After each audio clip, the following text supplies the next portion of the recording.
la mañana. ¿Y sabía usted que el salario es inembargable? Bueno, si no lo sabía, préstele mucha atención a Contacto Legal porque hoy vamos a conversar de eso.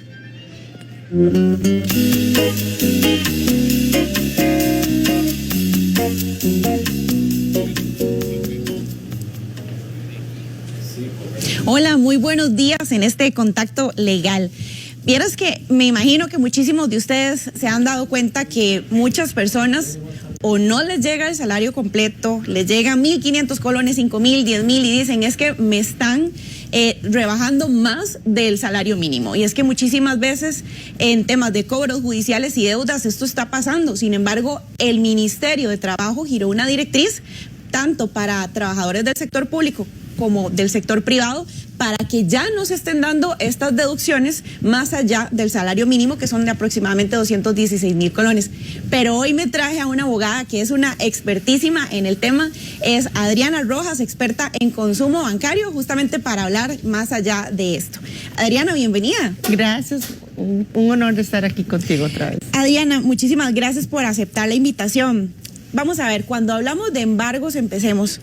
¿Cuál es el salario inembargable o lo que no se debe de tocar? Y expliquemos cuál es la diferencia entre el salario inembargable o el salario mínimo, si estamos hablando de lo mismo. Sí, claro, son temas totalmente diferentes y ha habido mucha confusión sobre el particular. El artículo 172 del Código de Trabajo habla de que el salario mínimo es inembargable. Entonces todos conceptualizan por el género que lo que no se puede embargar es el salario mínimo. Sin embargo, en el párrafo siguiente de la misma normativa señala que para las personas que ganan más de ese salario mínimo, la parte embargable es un octavo. La parte inembargable es un octavo. Entonces, ¿qué le pueden embargar? Un octavo del salario, si ganan más que el salario mínimo. El resto es inembargable. Entonces, he ahí la confusión. En algunos casos, si una persona gana, por decir un ejemplo, 1.000.000 de colones, lo que le pueden embargar son 280.000 colones, pero no estamos hablando de los mismos 216.000 colones. Adriana, ¿en qué tipo de deudas me pueden embargar el salario? En cualquier tipo de obligación dineraria, si se trata de pensión alimentaria, si se trata de deudas por un crédito personal, un crédito por una tarjeta de crédito, por cualquier tipo de obligación dineraria que haya asumido, que se encuentre en mora, que no esté al día. Cuando es embargo, deducción automática es diferente. Vamos a ver, la semana pasada sucedió algo que ya venía teniendo cola, ¿verdad? Con una resolución de la Sala Segunda, luego viene el Ministerio de Trabajo y da una advertencia, como vos decías, antes de que iniciáramos esta entrevista, para que los patronos ya no rebajaran más del salario mínimo. ¿Vos podrías explicar rápidamente cómo fue sucediendo esto? Claro, el artículo 174 del Código de Trabajo señala que las personas pueden ceder parte de su salario. Es decir, un trabajador puede firmar una cláusula contractual o un documento en que autoriza a algún acreedor a que pague la deuda dineraria directamente desde la planilla por parte de su patrón. Eso es ceder el salario.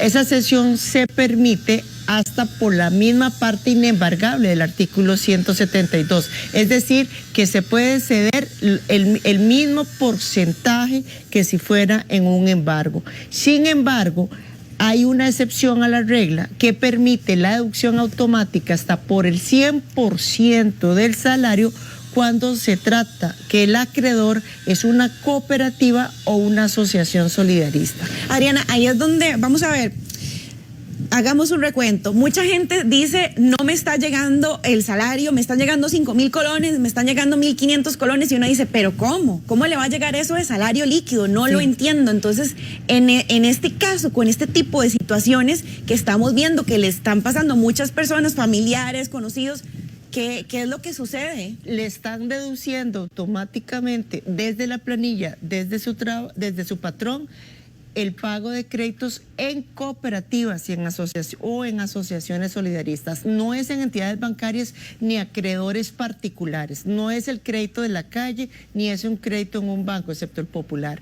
Entonces, hay una deducción automática de su salario. ¿Que está permitido por ley? Sí, está permitido por ley. Entonces, aquí viene una contraposición entre la ley local, la ley costarricense, que lo autoriza, porque los miembros de la Asamblea Legislativa, los señores y señoras diputados, han autorizado hasta el 100% la deducción automática del salario para créditos de cooperativas, asociaciones solidaristas, pero también tenemos tratados internacionales ratificados por el gobierno costarricense. Adriana, entonces esto quiere decir que si yo trabajadora, autoricé que me dedujeran de mi salario, o sea, deducciones automáticas de asociaciones y cooperativas, ya ahí sí no puedo hacer nada porque yo mismo las autoricé. Bueno, sí puede, porque precisamente eso es lo que le estaba pasando a cientos de miles costarricenses.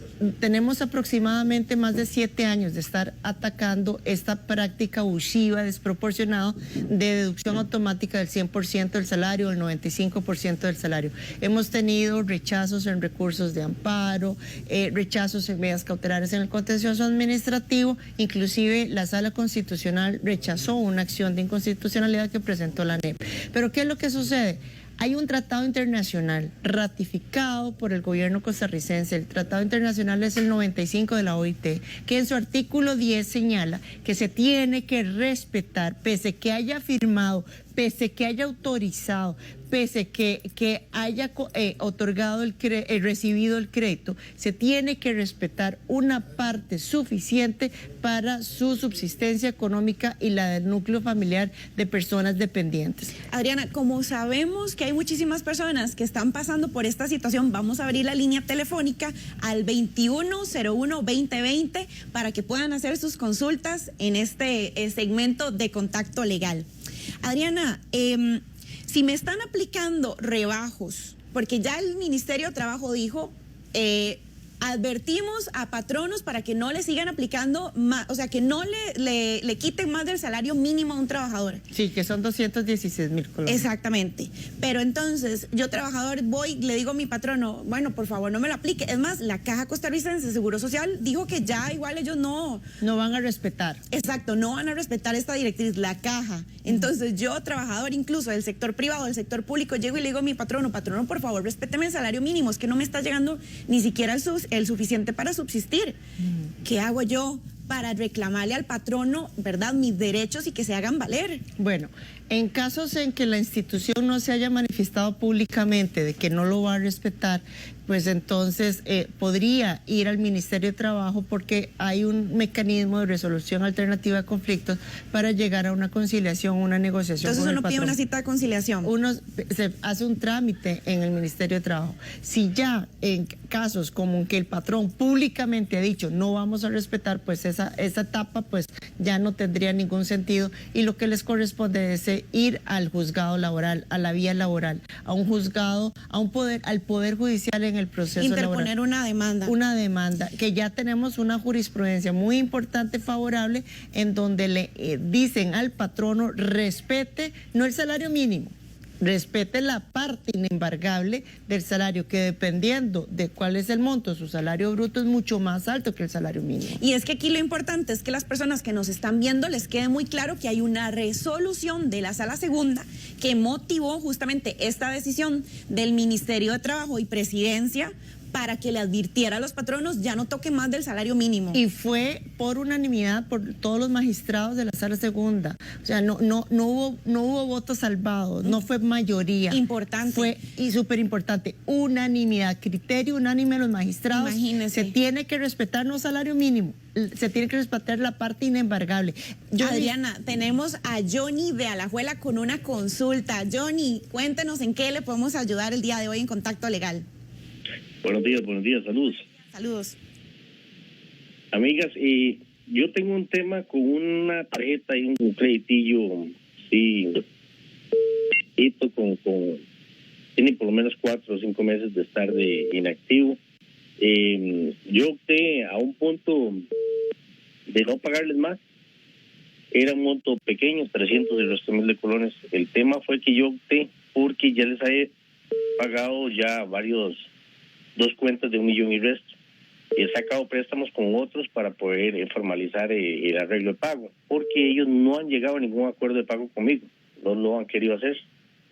En ese caso, ¿qué tema, con la profesional, qué tema seguiría sobre un embargo? Un embargo a mi trabajo, tengo que actuar yo, tienen que hablar conmigo en caso de que se dé. ¿Qué procede? Ay, muchas gracias, don Johnny, gracias a usted. Adriana, ¿qué pasa en estos casos? Cuando uno dice, ya dejé de pagar, no logré un arreglo de pago con la entidad, ¿cómo procede el tema del embargo? ¿Me tienen que notificar o simplemente cuando me di cuenta ya me embargaron el salario porque más bien notificaron al patrono? Exactamente. El acreedor tiene el derecho de presentar un proceso de cobro judicial ante un juzgado de cobro. El juzgado, si el juez admite la demanda cobratoria, le da una orden al patrón de embargar el salario del trabajador hasta por el monto de la deuda. Por decir un ejemplo, si son 6 millones de colones, entonces se manda una orden de embargo por 6 millones de colones en cuotas mensuales por la parte embargable del salario. Entonces, si la parte embargable del salario son 70,000 colones, ahí tendrá un embargo salarial de 70,000 colones mensuales hasta llegar a los 6 millones de colones. Entonces, si se requiere la notificación al trabajador, no se requiere para embargar el salario. Ojo ahí, entonces, sí, que no requiere la notificación. Sí, porque muchas personas dicen, pero a mí no me han notificado. No, la ley notifica al patrón, ¿verdad? Después de la notificación al patrón o del embargo del salario, viene la notificación al deudor, en cuyo caso tiene 5 días hábiles para oponerse. Muy bien. Si en esos 5 días hábiles no se opone, entonces pierde el derecho a la defensa. Y eso es importantísimo. Ya eso ya lo vamos a hablar, el tema del abogado ya para cerrar, pero antes tenemos a Joana de Cartago con otra consulta. Joana, adelante, nos puede pues comunicar su consulta y con mucho gusto le vamos a ayudar. Buenas, gracias. Una consulta, vieras que yo tengo una mancha había sacado un préstamo en Instacredit y a mí me llaman a cobrar. Lamentablemente, esa deuda la adquirí hace varios años atrás, pero por el tema de la pandemia y todo, yo no pude seguirla pagando. Ahorita, mi salario es un salario base mínimo. En este caso, me han enviado mensajes que me van a embarcar, pero yo no los respondo. En este caso, ¿qué sucede? Bueno, yo lo que entendía es que ella tenía ya el salario mínimo, en teoría. El salario mínimo, si ella recibe 216,000 colones, es inembargable el 100%. No le pueden tocar un colón. Si recibe más de ese monto, sí le pueden embargar. Adriana, ya para cerrar, qué importante es en estos casos, porque no hay de otra, hacerse, asesorar de un abogado, ¿cierto? Porque no hay de otra. O sea, uno no puede hacerse representar solo. ¿Hay abogados gratuitos en esta materia? Sí, hay defensores públicos en derecho laboral. Sin embargo, el tema del salario mínimo sí se ha tenido más lucha por parte de los abogados asesores. Pero en temas de cobros judiciales no los hay. No, en temas de cobro judicial no existe. Entonces hay que hacer, si usted ya sabe que va a dejar de pagar y que va a entrar en mora y que le van a hacer un cobro judicial, tiene que hacerse asesorar de un abogado como Adriana, por ejemplo, para que tenga una excelente asesoría y sepa cómo abordar un tema de una deuda o de un cobro judicial. Adriana, te agradezco muchísimo por habernos acompañado el día de hoy. Muchísimas gracias por esta invitación a este espacio. Bueno, y los esperamos el próximo lunes en otro Contacto Legal. Muchísimas gracias.